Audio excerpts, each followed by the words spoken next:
ગુજરાતમાં યુસીસી લાગુ થવાને લઈને સૌથી મોટા સમાચાર સવારથી સચિવાલયમાં યુસીસીને લઈને ધમધમાટ ચાલી રહ્યો છે। વિવિધ વિભાગોમાં યુસીસી સંબંધિત બેઠકોની ચહલપહલ ચાલી રહી છે। પૂર્વ જજ રંजना દેસાઈની કમિટીએ તૈયાર કરેલો રિપોર્ટ સરકાર સ્વીકારશે। યુસીસી કમિટીનો રિપોર્ટ સરકાર ગમે ત્યારે સ્વીકારશે। 4 ફેબ્રુઆરી 2025ના રોજ યુસીસી માટે 5 સભ્યોની કમિટી બનાવાઈ હતી। 45 દિવસમાં કમિટીને યુસીસી લાગુ કરવાના સંદર્ભમાં રિપોર્ટ સબમિટ કરવાનું પણ કહેવામાં આવ્યું હતું।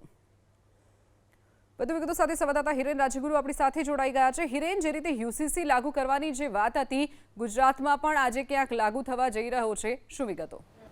શિવાંગી, ઉત્તરાખંડે યુનિફોર્મ સિવિલ કોડ એ લાગુ કર્યા બાદ ગુજરાત સરકારે પણ ગુજરાતમાં યુસીસી લાગુ કરવા માટે થઈ અને તૈયારીઓ તેજ કરી હતી।